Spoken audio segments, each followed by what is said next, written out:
c'est Antoine du Studio. Dans cette vidéo, nous allons aborder plus spécifiquement Shopify Shipping. Shopify a nativement une solution d'expédition appelée Shopify Shipping. Celle-ci vous permet de générer des étiquettes depuis la vue de commande et également d'afficher une carte des points relais avec des points relais Colissimo et des points relais Mondial Relais. Commençons par le premier point de Shopify Shipping qui vous permet, lorsque vous êtes sur la vue commande de Shopify, lorsque vous êtes dans une commande, vous avez ici un bouton créer une étiquette d'expédition. Si vous utilisez ce process, vous allez acheter des étiquettes à Shopify. Shopify a un compte Colissimo comme vous et eux vont vous revendre les étiquettes. C'est-à-dire que ce sera Shopify qui va vous facturer les expéditions. Petit warning sur les tarifs, Shopify marge également sur ces étiquettes d'expédition qu'ils vous revendent, donc vous n'aurez pas forcément les mêmes tarifs relatifs à votre contrat. Un autre petit warning sur les réclamations. Étant donné que vous expédiez via le numéro de compte de Shopify, Colissimo ne vous répondra pas. Ce n'est pas vous qui avez expédié la marchandise, mais Shopify. Les réclamations, il faudra passer par Shopify, et ce sera Shopify qui fera ensuite les réclamations auprès de Colissimo pour tous les incidents de livraison. Réclamations qui peuvent prendre alors jusque 90 jours. Si vous souhaitez tout de même générer vos étiquettes depuis la vue commande, parce que ça simplifie vos process, nous avons intégré un bloc d'application Colissimo qui se trouve juste là.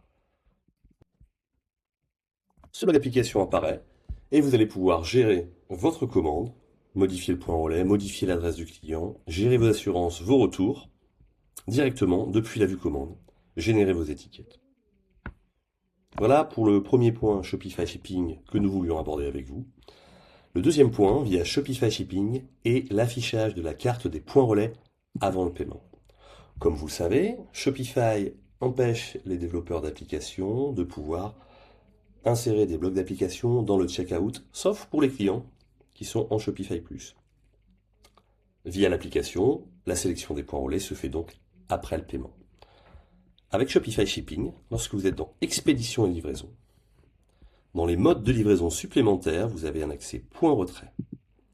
Lorsqu'on clique dessus, on vient sélectionner son emplacement, son entrepôt, et on voit un message de Shopify qui vous mentionne que vous pouvez traiter les commandes point retrait uniquement via Shopify Shipping.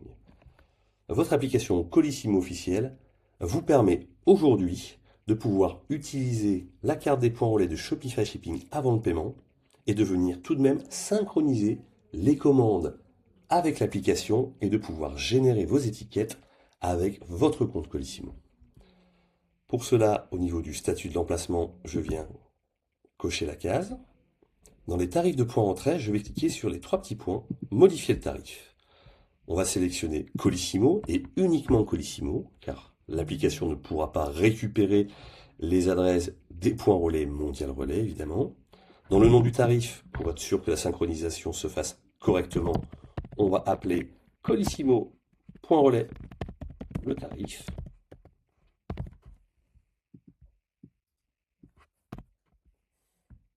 Et vous pourrez gérer vos prix. Soit faire un prix forfaitaire, donc prix unique, soit ajouter une tarification conditionnelle basée sur le prix de la commande ou basée sur le poids de l'article. Petite alerte tout de même, sachez que Shopify Shipping n'est disponible que pour les expéditions depuis la France vers la France.